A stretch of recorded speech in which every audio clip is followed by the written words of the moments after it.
Ito po ba yung mga comics ni Ninong Pepe? Oo. Ay, itali mo nga, anak. Itali mo, ha? Isusoli ko kay Aling Judy yan. Alam mo, mga bata pa kami nung iniram ko yan, hindi ko na nasuli. Tapos, ngayon nyo lang ibabalik kung kailan wala na si Ninong Pepe. Labo nyo po, ah! Ito nga. Regalo ko nga ito sa kanya, eh. Sayang. Ibigay ko sana. Hi, Papu. Palagi na lang kayo late. Kaya siguro napaginipan ko kagabi si Ninong Pepe. Pag-inipan mo? Sige nga. May sinabi ba siya?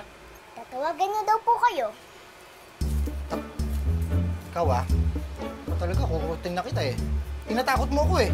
Eh, ba't ka naman matatakot kung tatawag sa'yo si Ninong? Eh, best friend mo yun, eh! Alam mo naman, takot ako sa multo, eh.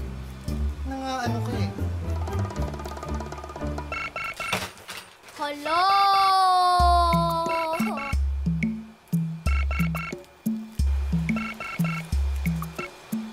Hello? Hello, Jack. May sasabihin ako sa'yo, pero huwag kang mabibigla. Ikaw lang nakakalam na ito. Jack, si Pepe to.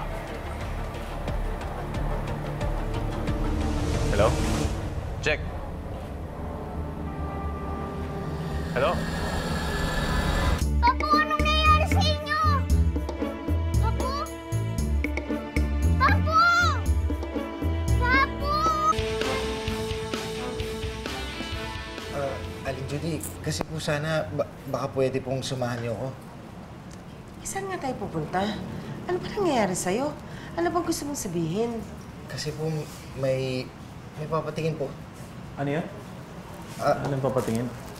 May papatingin po kasi akong sewing machine.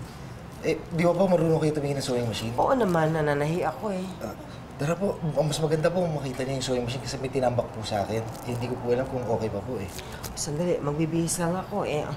Sige. Huwag na po. Okay na po yan. Okay na po yan. Sadali rin naman po tayo, eh. O sige na nga, pagbibigyan ko na. Pero bilang kapalit ng pagiging consultant ko sa sewing machine mo, eh gusto ko naman ipaki-frame mo naman tong diploma ni Pepe. Isasabit ko dito sa loob ng bahay at ang lagi ko nakikita.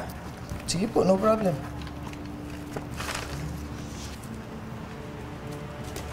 Sige po. Oh, halika na.